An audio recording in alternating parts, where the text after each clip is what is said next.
예, 안녕하세요. 자, 오늘은요, 변호사 시험 문제 2025년도 변호사 시험 문제 5번을 해설하겠습니다.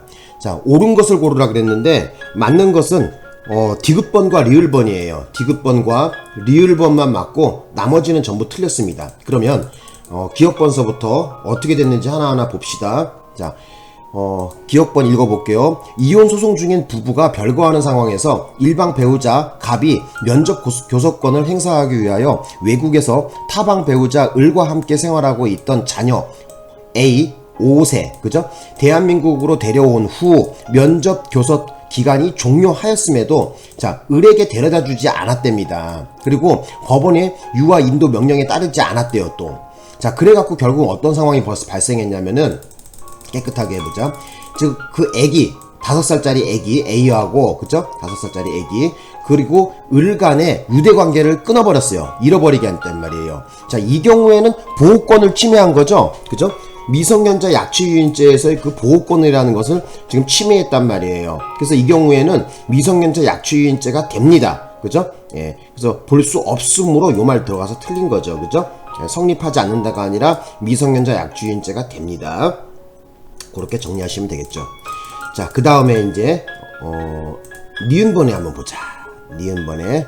자, 니은번에 보시면은, 유기죄에서 유기행위는 도움이 필요한 자를 보호 없는 상태로 둠으로써 생명과 신체를 위태롭게 하는 것이므로, 여기까지 끊어보자고. 여기까지 맞는 얘기죠? 그죠? 바로 유기죄에서는, 그죠? 그 보호를 해야 되는, 그죠? 도움이 필요한 사람을 갖다가, 그 도움을 주지 않는 경우, 그죠?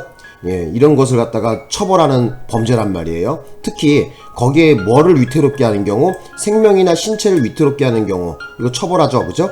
자, 그래서 자기뿐만 아니라 부자기에 의해서도 얼마든지 성립이 가능하죠. 그 다음에 유기를 당한 사람의 생명, 신체의 위험에 발생하게 할 가능성 외에 보호의 가능성이 전혀 없을 것이 요구되는 것이 아니라 보호 가치가 있어야 되겠죠. 보호의 필요성이 인정돼야 되겠죠. 그래서 보호의 필요성이 요구된다 이래야 되겠죠. 전혀 없을 것이 요구되는 것이 아니라 보호의 필요성이 인정돼야 되겠죠. 그래서 니은번도 틀렸습니다. 자, 그 다음에 이제 디귿번에 보자고. 디귿번. 자, 디귿번에 봅시다. 자, 이거는 맞는 얘기거든요. 체포죄는 계속범으로서, 자, 체포죄는 계속범이죠. 계속범으로서 체포 행위에 확실히 사람의 신체의 자유를 구속한다고 인정할 수 있을 정도의 시간적 계속이 있어야 기수에 이르고, 여기까지 끊어보자고. 자, 체포죄 같은 경우에는, 자, 어떤 일정한 시간이 어느 정도 흘러야 돼요. 그냥 댄번 딱 잡았다가 풀어주는 건 이거는 체포죄라고 볼 수가 없겠죠. 그죠? 그래서 여기 보시면은, 자, 구속한다고 인정할 수 있을 정도의 시간적 계속이 있어야 기수에 이른다고 그랬었어요. 그죠? 자, 그 다음에 신체의 자유에 대한 구속이 그와 같은 정도에 이르지 못하고 일시적인 것으로 그친 경우에는 체포의 미수범이 성립할 뿐이다. 예, 맞는 얘기입니다. 그래서 알아두실 것은 뭐냐면은 어느 정도 시간의 계속이 좀 필요하다는 거예요. 그죠? 그래서 여기 나와 있는 것처럼 신체의 자유에 대한 이런 구속이 그죠? 일시적으로 잠깐 그죠? 한 10초, 20초 이런 거 갖고는 되지 않고 어느 정도 좀 시간이 흘러줘야 바로 뭐라고 볼 수 있냐? 체포 기수로 보거든요. 그래서 여기 나와 있는 것처럼 일시적으로 그친 경우에는 체포 미수로 봐야 되겠죠? 그죠? 예, 이렇게 정리하시면 되겠습니다. 디귿번 맞는 얘기로 하시면 됩니다. 자, 그 다음에 이제 그 다음 거 한번 보자. 리을번. 자, 리을번 봅시다. 리을번에 보면은 행위자가 직무상 또는 사실상의 상대방에게 영향을 줄 수 있는 직업이나 지위에 기초하여 상대방에게 어떠한 요구를 하였다 하더라도 곧바로 그 요구 행위를 강요죄의 성립을 위한 해악이 고지라고 단정하여서는 아니 된다. 예, 맞는 얘기겠죠. 뭐 이건 쉬운 얘기입니다. 뭐 어려운 얘기 아니고. 자, 그 다음에 이제 마지막 요거 미음번이죠. 자, 미음번은 제가 준비한 화면도 있고 한번 읽어보겠습니다. 미음번. 성폭력범죄 처벌 등에 관한 특례법, 성폭법이라 그러죠. 그죠? 카메라, 그러니까 촬영물 이용 협박죄라는 것이 있거든요. 자, 여기가 이게 성립하려고 한다면은 반드시 행위자가 촬영물 등을 피해자에게 직접 제시하는 방법으로 협박할 필요는 없지만 여기까지도 맞는 얘기야. 협박 당시 해당 촬영물을 소지할 필요는 없거든요. 소지하고 있거나 유포할 수 있는 상태에 있을 것을 요한다. 요 뒷부분이 지금 틀렸죠. 자, 여기에 대해서 준비해온 화면을 한번 같이 봅시다.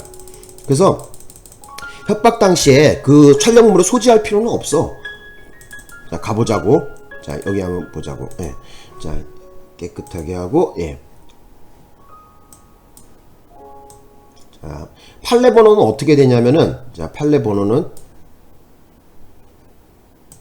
자, 판례 번호를 한번 보자고. 자, 판례 번호가, 자, 2023도에 17896이라는 판결이에요. 자, 여기에 보시면은 판결 요지 이렇게 쭉 나왔는데, 성폭력 범죄 처벌 등에 관한 특례법 이하 성폭력 처벌법, 줄여서 그냥 성폭법이라고도 얘기하죠. 제14조의 3 제1항은 성적 욕망 또는 수치심을 유발할 수 있는 촬영물 또는 복제물, 자, 이것을 이용하여 사람을 협박한 자를 형법상 협박죄보다 가중처벌하는 이러한 범죄거든요. 그래서 계속해서 볼게요. 자, 내려가 보자. 자, 이렇게 해볼까? 예. 자, 그래서 어쩌다는 거야?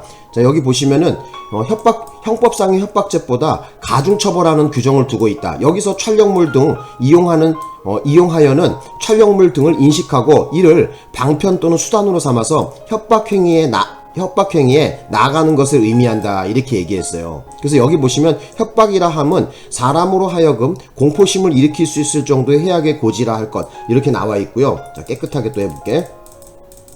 저 뒷부분에 좀 보자. 뒷부분에. 자, 요거보다 중요한 것은 이거예요. 자, 여기 한번 보자고. 자, 봅시다. 반드시 행위자가 촬영물 등을 피해자에게 직접 제시하는 방법으로 협박해야 한다거나 협박 당시 해당 촬영물을 소지하고 있거나 유포할 수 있는 상태일 필요는 없다 그랬습니다. 그렇기 때문에 지금 어떻게 되는 거야? 여기 아까 그 문제에서, 그죠? 여기 끄트머리 틀렸죠? 그죠? 해당 촬영물을, 자, 볼게요. 해당 촬영물을 소지하고 있거나 유포할 수 있는 상태일 것을 요한다 했는데 요거 틀린 거죠. 그래서 소지하거나 유포할 수 있는 상태가 있을 필요가 없다 그랬었어요. 그래서 정답을 골라보면은 디귿번하고 리을번만 맞습니다. 그래서 정답을 4번으로 처리하시면 되겠죠. 되셨나요? 그래서 여러분한테 오늘 요 문제를 좀 소개해드릴 이유는 새로운 판례를 이번에 출제를 했네요. 23년도 판례까지 들어와 있죠. 그죠? 예. 그래서 제가 봤을 때는 뭐 그렇게 어려워 보이지는 않아요. 그죠? 한 보통 정도의 난이도라고 볼 수 있습니다. 자, 그러면 여기까지 수업을 하고 또 설명을 드리겠습니다.